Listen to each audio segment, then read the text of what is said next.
Game 3. Let's keep that buzz going.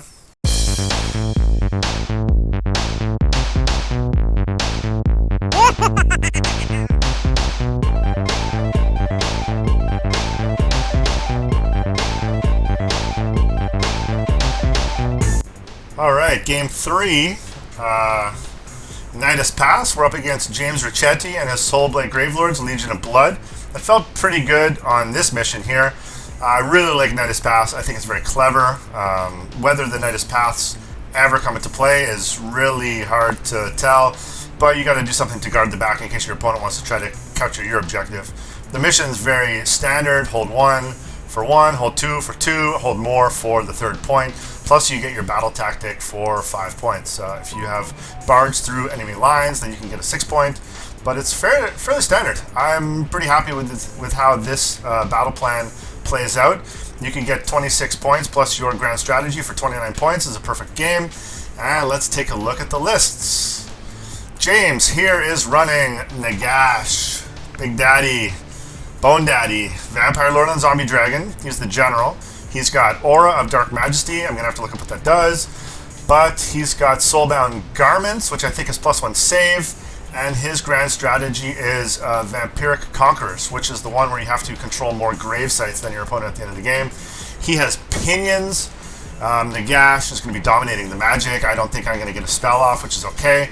I think my spells are better served against elite armies. If I'm taking a bunch of zombies to the face, I'm doing something really wrong. I think I am faster than he is, except for his 2 main hammers, which is Nagash and the Vampire Lord.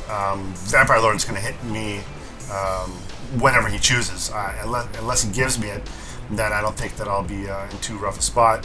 30 skeletons, 10 skeletons, and cogs surrounded his list. He's got Expert Conquerors on all his guys, so if he is going to be piling in 6 inches onto any objectives, it's very likely that he's going to be taking it, just because of how many guys he has.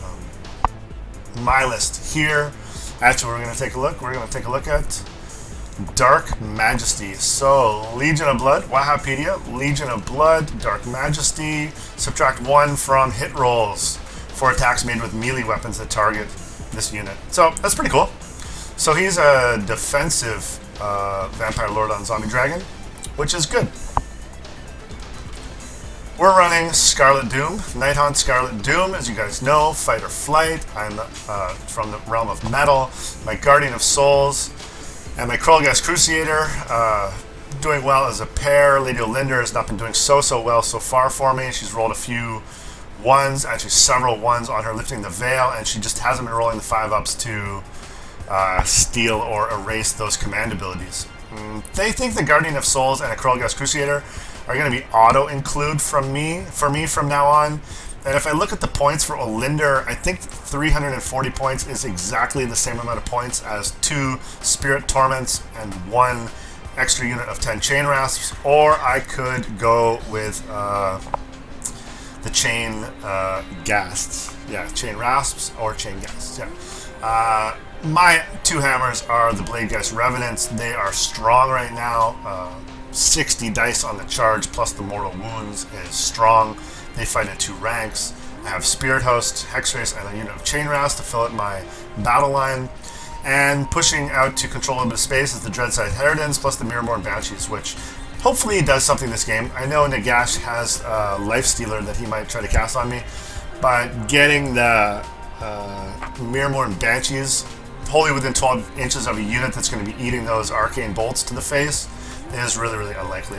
I wound up being a 10 drop. James was like a 5 drop, so he's going to get to choose to go first. Let's take a look at the scenario map. As we go through deployment, as you can see here, beautiful table. We're, I think, on the bottom table now, but James and I are having good. So I got my drink, trying to keep my buzz going. For deployment, it's this wonky kind of wave pattern, which I had to kind of fix after this. Because, yeah, I know, as much as we love Night has passed, the deployment is kind of weird. You got to be like 9 inches away on this kind of like wavy thing here. which I'll try to get better at in the future. So these guys actually don't deploy here, they deploy a bit further down here.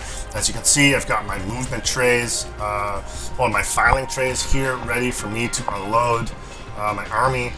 Each of these tables we played on, Season of War GT, have a battle mat, so it's really, really soft on the fingers. I know I've played on some like custom boards where it's all sandy and gritty, and my knuckles are bleeding after the 5 days.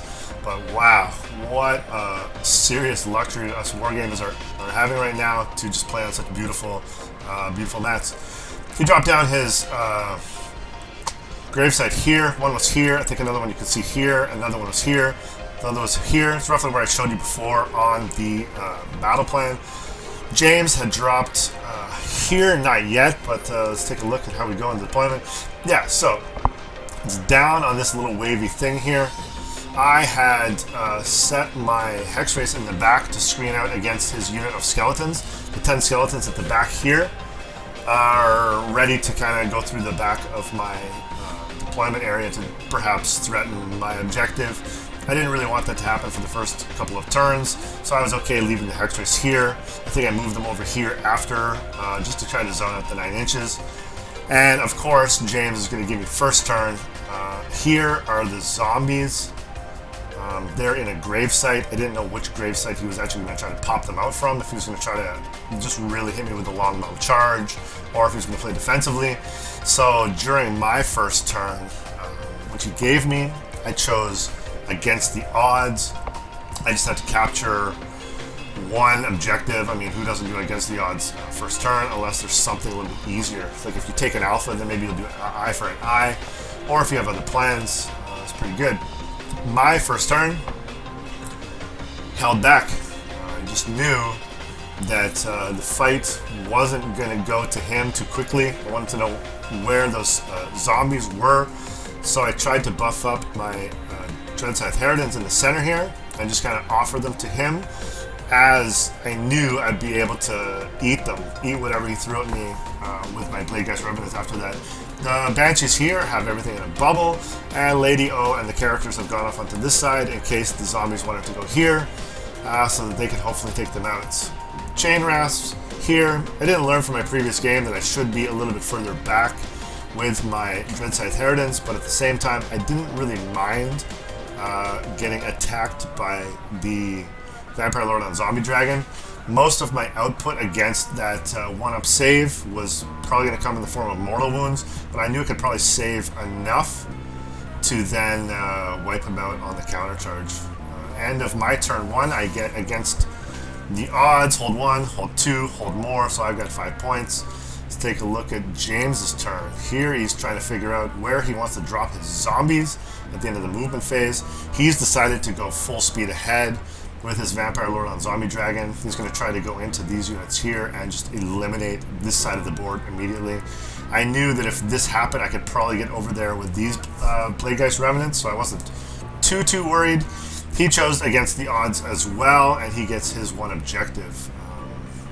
See if there's more things from the movement phase. Yeah, so zombies came down. Zombies are happy here. And the Vampire Lord on Zombie Dragon manages to get in, not do a lot of damage. Here goes into my turn. Yeah, so at the end of my turn, I think I attacked back with the Bladegeist Revenants, and I do a couple chip damage wounds onto the Vampire Lord on the Zombie Dragon, but he didn't kill all the Chain Rasps, and I knew that when I was in combat here, that I had to leave something in combat. Pretty easy. When I retreated from combat with this Vampire Lord on Zombie Dragon on my turn 2, I got Desecrate here on this objective, and I'm going for retreating within 3 inches of here, so that when I retreat, he can't use redeploy to pop these guys onto this objective further. Right now I have all my Chain Rasps on here, and I didn't want to retreat from combat against this Vampire Lord on Zombie Dragon, because I knew if I retreated and I was still within 9 inches. This Vampire Lord and Zombie Dragon, he was just going to redeploy, and as is the case, you know, he's going to roll that 6. I'm going to have a 9-inch charge instead of a 3-inch charge, so it's going to be a little bit more difficult. These right here are the 5 arcane bolts that Nagash has loaded up onto his himself. If I charge in here, I can bubble it around so that I'm not within 3 of Nagash. I just went in, I took a bunch of arcane bolts to the face, which is fine. The other side of things, here's my dice for my charge against the Vampire Lord and Zombie Dragon. It's more than half. I think I got 1, 2, 3, 4, 5, 6, 7, 8, 9, 10, 11. I spiked 11 mortal wounds onto this Vampire Lord and Zombie Dragon. I think this signifies that he's only got 3 wounds left. I haven't even fought yet. Haven't fought yet. Up here in the middle, going back, I pushed up here with these guys and these dread size. Really wanted to get into the zombies. Because I'm a bounty hunter and I'm 4 up, 4 up. Well, going to be a 3 up, 3 up. With all those attacks, I think I can lift them at 2 damage apiece. And I did a pretty good job lifting a lot of them. I lost a bunch in return because zombies do mortals, but I think I thinned out roughly half of the zombies that were here. And at the end of my turn, I was really happy with the way things were. I got my hold 1, hold 2. I didn't get hold more. Yeah, but I got desecrate, and that was it. These guys went into combat and they only wound up doing 1 extra wound on the Vampire Lord on Zombie Dragon. So he was left after that 1 up, 1 up. It was a 2 up, 2 up. He made a lot of saves. He used a lot of saves. And that's Warhammer. That's why we play Age of Sigmar. I think I have him in a good spot here. I have some chain rasp here. They're tied down. He's crippled. He's going to have to go into his turn. He chose head to head. He's then moved off on here to try to control this other objective, really tried to do something else, and I think he's really hoping for a priority roll here because I knew the zombies wouldn't really get into these guys too much, and he's decided to retreat with his Vampire Lord and Zombie Dragon, leave these Blade Geists out in the open, leave the center here. So I'm going to hold 1, hold 2. He's going to hold 1, hold 2.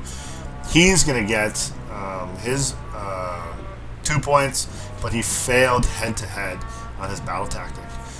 I knew at this point that I could do a lot of work, hopefully getting into Nagash or getting into the zombies. But once he piled the zombies into my Blade Geists here, he did a lot of work, but he lost like a lot of zombies in return. It's okay to do some mortal wounds on 6s, you know, to kill some Blade Geists and maybe take the unit down to half. But honestly, the fight back, even with 2 attacks and -1 to rend against the zombies as bounty hunters, they just nuked the zombies. It was really, really a massacre. I think he had to take priority to have any chance. When I looked at the situation at the end of round 2, it was 9 points for me and 5 points for him. Yeah, that's it. If I look back here, yeah, was not looking good for him. He had to win the priority, which he didn't. I won the priority. I knew I was going to go first, so I kept the turn order. I chose barge through enemy lines, and I was just like, okay, I can get these Blade Geists into here to then get a nice charge off into Nagash, then I'll be in a good spot. These Mirrorborn Banshees, they kind of crept around the side to hopefully get another charge off into Nagash. These Blade Geist Revenants who had killed these zombies, I knew that they could peel off and then get a charge into the Vampire Lord on Zombie Dragon. He still had 2 wounds. He really wanted to heal up a little bit, but the one I charged in with those Blade Geist Revenants spiked a bunch of mortal wounds again, and There goes the Vampire Lord on Zombie Dragon. And then when I rolled it up for Nagash, it just wasn't Nagash's day either. Yeah, so the Chain Rasp went in. They tagged Nagash for like a -1 to save. The Miramore Banshees, they went in. They tagged Nagash for like a -1 to hit. I have all the stuff on the objective. The Blade guys came in. Even when Nagash put some mortal wounds to the face, I was still rolling something like 40 dice against Nagash, and Nagash went down, and that was pretty much the game. Like, I spiked another 10 mortal wounds to go to Nagash, and once you have that much stuff going on him, that's pretty much it. That's the game. James conceded at the end of my turn 3. I looked at my battle tactics, and it was quite easy for me to complete 2 more. What a good game. James is such a good guy. We had another drink afterwards, and we were able to go and take a look at some of the other games as they were throughout the hallway. I was pretty happy with my performance, but, you know, he gave me the Vampire Lord on Zombie Dragon. I think he thought that he was going to go in and maybe shoot the Chain Rasp and then be able to get into the Blade guys a little bit better. Nagash is good, but he's just so fragile. It's just the way things are these days, and that's okay. Anyways, thanks guys for watching. If you have any questions or comments, just please let me know, and I look forward to the next report.